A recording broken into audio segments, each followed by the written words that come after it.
तुलसीदास जी कहते हैं कि बंधु राम लखन सीता सहित सिया रघुबीर, जिन्ह के मन सदा बसई से रघुबीर समूर। जिसका अर्थ है, मैं राम, लक्ष्मण और सीता को प्रणाम करता हूँ जो सियार जंगल की भयंकरता से घिरे हुए वन में रहते हैं।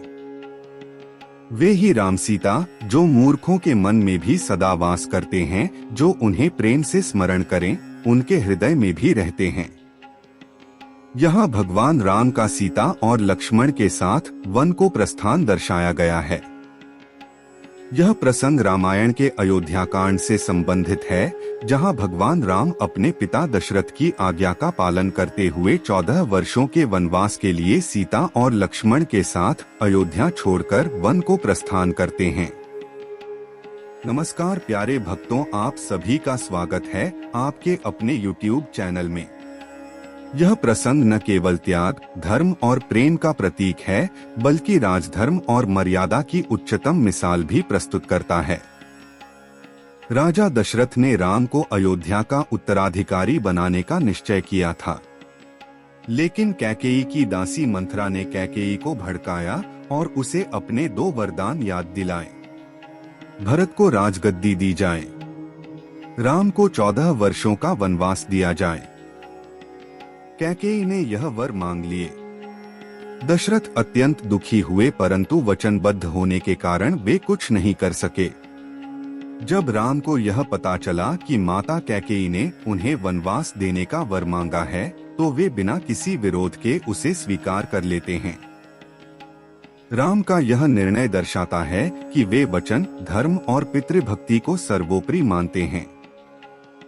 भगवान राम सीता से कहते हैं कि वे राजमहल में रहें, क्योंकि वन का जीवन कठिन और कष्टदायक होगा। परंतु सीता दृढ़ता से कहती हैं कि वह राम के साथ हर परिस्थिति में रहेंगी, चाहे सुख हो या दुख। वन जाने के समय राम और माता सीता का संवाद। यह प्रसंग अयोध्या कांड का एक अत्यंत मार्मिक और भावनात्मक दृश्य है, जब राम वनवास पर जा रहे होते हैं और सीता भी उनके साथ वन जाने की इच्छा व्यक्त करती हैं। राम पहले सीता को वन के कष्टों का हवाला देकर मना करते हैं, लेकिन सीता अपने दृढ़ प्रेम और धर्मनिष्ठा से उन्हें साथ चलने के लिए राजी कर लेती हैं। राम कोमल स्वर में कहते हैं, प्रिय पिता की आज्ञा से मुझे 14 वर्षों के लिए वन जाना होगा। वहाँ का जीवन कठिन है, न कोई महल, न सुविधाएं, न रथ, न वस्त्र, न आभूषण। केवल कंदमूल और फल से जीवन यापन करना होगा। तुम राजकुमारी हो, तुमने कभी ऐसा जीवन नहीं जिया, इसलिए तुम अयोध्या में रहो, माता पिता की सेवा करो। माता सीता भावुक होकर परंतु दृढ़ स्वर में कहती हैं, नाथ, यह कैसा अन्याय है। क्या सीता केवल सुख में आपकी अर्धांगिनी है? आप यदि वन जाएंगे तो सीता का स्थान वहां ही होगा जहां आप होंगे। यदि आप मुझे वन नहीं ले जाएंगे तो यह जीवन मेरे लिए व्यर्थ होगा। आपको सुख हो या दुख, सीता सदा आपके साथ है। राम थोड़ा भावुक होकर, वन में न दासियां होंगी, न मृदु शया, हिंसक पशु होंगे, कंटीली झाड़ियां होंगी, वर्षा धूप शीत सब सहना होगा। तुम ये सब कैसे सहोगी जानकी? सीता धैर्य और प्रेम के साथ उत्तर देती हैं, स्वामी, आप ही मेरे लिए सब कुछ हैं। आपके साथ रहकर कांटों का पथ भी फूलों सा लगेगा। मैंने वचन दिया है, जहां राम होंगे वहीं सीता रहेगी। जहां मेरे स्वामी रहेंगे वहीं सीता का स्थान है। आपकी सेवा ही मेरे लिए स्वर्ग है।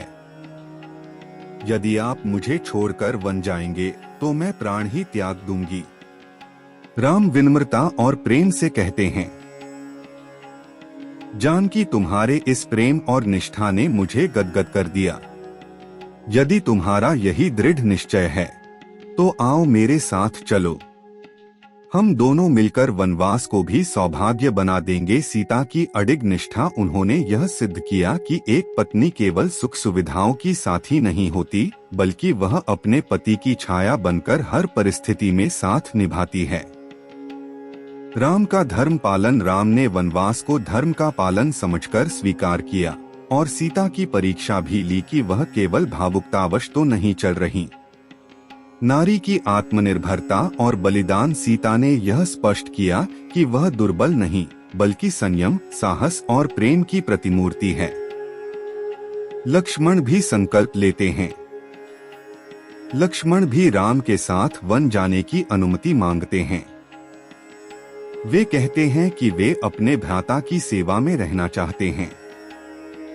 राम पहले उन्हें मना करते हैं, पर लक्ष्मण के प्रेम और निष्ठा को देखकर वे उन्हें साथ ले जाने के लिए तैयार हो जाते हैं। वनगमन की तैयारी आरंभ होती है। राम, सीता और लक्ष्मण साधारण वस्त्र पहनते हैं और वनवास के लिए तैयार होते हैं। लोग यह देखकर दुखी हो जाते हैं कि उनके प्रिय राम अब वन में जा रहे हैं। राजा दशरथ राम को रोकना चाहते हैं, लेकिन राम उन्हें शांत करते हैं। अयोध्या का विलाप देखा नहीं जा रहा है। देखी नगर जन अति दुखु पावा, देखी राम वन चलत पठावा, देखी अवधपुर जन जन रोवा, राम ही देखी रहे मग जोवा। भावार्थ, अयोध्यावासी अत्यंत दुखी हो गए जब उन्होंने राम को वन जाते देखा। हर कोई रो रहा था और राम की ओर एकटक देख रहा था। जब तीनों वन के लिए निकलते हैं तो पूरी अयोध्या शोकमग्न हो जाती है। लोग राम के रथ के पीछे पीछे जाते हैं। सरयू नदी के तट पर राम उन्हें रोकते हैं और उन्हें लौटने को कहते हैं। वहां से वे गुप्त रूप से वन के गहरे भाग में प्रवेश करते हैं। रामायण में धर्म का पालन दिखाया गया है। राम ने अपने पिता के वचनों को सर्वोपरि रखा है।